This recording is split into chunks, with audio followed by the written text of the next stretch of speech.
Bismillahirrohmanirrohim. Assalamualaikum warahmatullahi wabarakatuh. Alhamdulillahirobbil alamin, wassalatu wassalamu ala asyrofil anbiya'i wal mursalin, wa ala alihi wassohbihi ajmain. Sahabat YM 28 yang dimuliakan Allah. Ketika kiamat tiba, dimulailah perjalanan sesungguhnya, yaitu hari pembalasan bagi manusia, dan hari perhitungan yang sempurna, serta hari ditampakkan semua perbuatan yang tersembunyi sewaktu di dunia. Allah berfirman, pada hari itu kamu dihadapkan kepada Allah, tiada sesuatu pun dari keadaanmu yang tersembunyi baginya. Quran Surah Al-Haqqah ayat 18. Semua makhluk akan disibukkan dengan pertanggungjawaban atas semua perbuatan di dunia. Tak akan ada satupun makhluk yang luput dari hal ini. Namun di akhirat, ada keadaan di mana semua manusia tidak akan mengingat siapapun, baik itu ayahnya, ibunya, kerabat dan temannya. Mereka akan disibukkan dengan dirinya yang harus mempertanggungjawabkan amalnya. Lantas kondisi yang bagaimana yang membuat manusia tidak mengingat siapapun di akhirat? Simak penjelasan lengkapnya di video ini dan jangan lupa subscribe channel ini untuk mendapatkan informasi pembahasan terbaru dari kami. Ada sebuah hadis yang menjelaskan kondisi ini dalam hadis riwayat Abu Daud nomor 4755 dan Tirmidzi nomor 2235, yaitu dari Aisyah radhiyallahu anha, ia ketika itu mengingat neraka, lantas ia menangis. Rasulullah Shallallahu alaihi wasallam bertanya saat itu, "Apa yang membuatmu menangis?" Aisyah menjawab, "Aku mengingat neraka lantas aku menangis." "Apakah kalian akan mengingat keluarga kalian pada hari kiamat?" Rasulullah Shallallahu alaihi wasallam menjawab, "Ada 3 keadaan seseorang tidak akan mengingat siapapun pada hari kiamat, yaitu 1. Ketika di sisi mizan timbangan, sampai seseorang mengetahui timbangannya ringan ataukah berat. Allah berfirman yang artinya, kami akan memasang timbangan yang tepat pada hari kiamat, maka tiadalah dirugikan seseorang barang sedikitpun. Dan jika amalan itu hanya seberat biji sawi pun pasti kami mendatangkan pahalanya.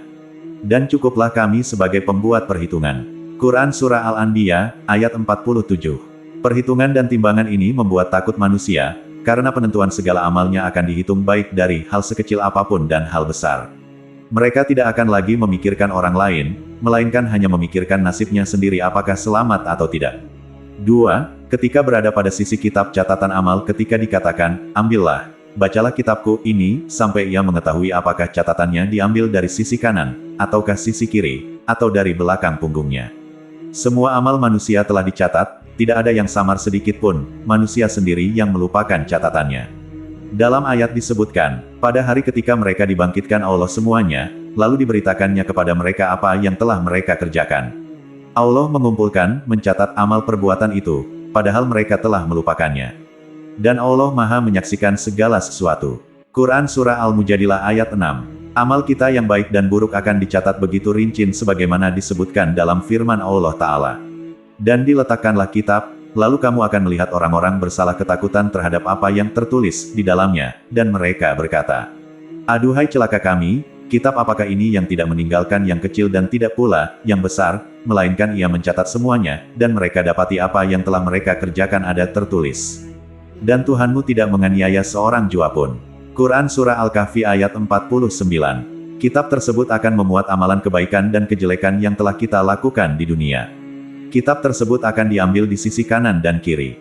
Maka sungguh beruntung orang mukmin yang mendapat kitab tersebut dengan tangan kanannya dan dia akan sangat berbahagia. Dan sangat merugilah orang kafir yang mendapatkan catatan amalnya dengan tangan kirinya dan dia akan celaka. Setiap orang bersama dengan amalan dan kitab amalannya akan ditimbang di suatu mizan timbangan yang memiliki 2 daun timbangan. Sebagaimana firman Allah Ta'ala, dan adapun orang-orang yang berat timbangan kebaikannya, maka dia berada dalam kehidupan yang memuaskan. Dan adapun orang-orang yang ringan timbangan kebaikannya, maka tempat kembalinya adalah neraka hawiyah. Quran Surah Al-Qaryah ayat 6-9. Tidak peduli lagi dengan keadaan anak, istri, keluarga, kerabat, maupun teman-temannya. Semuanya memikirkan diri sendiri dengan ketakutan luar biasa di pengadilan Allah tersebut. 3. Ketika berada di sirat jembatan yang dibentangkan di atas jahanam.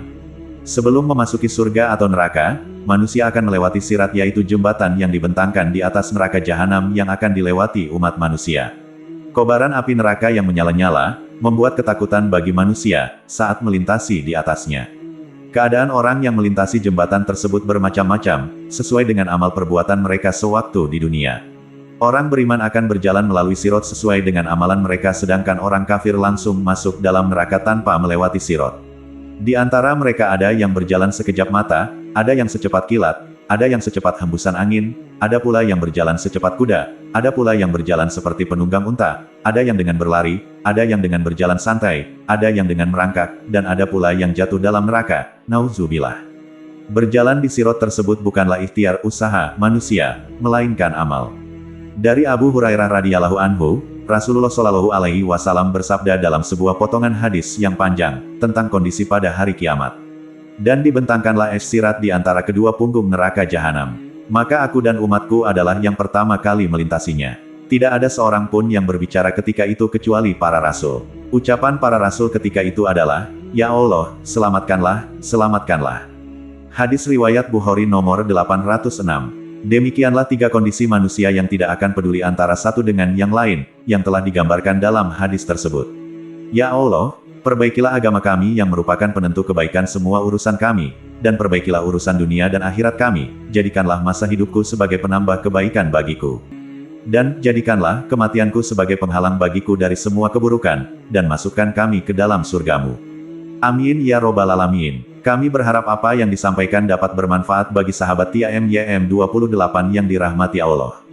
Kami mohon maaf atas segala kesalahan dan kehilafan dalam penyampaian materi ini. Wallahu alam bisawab. Wassalamualaikum warahmatullahi wabarakatuh.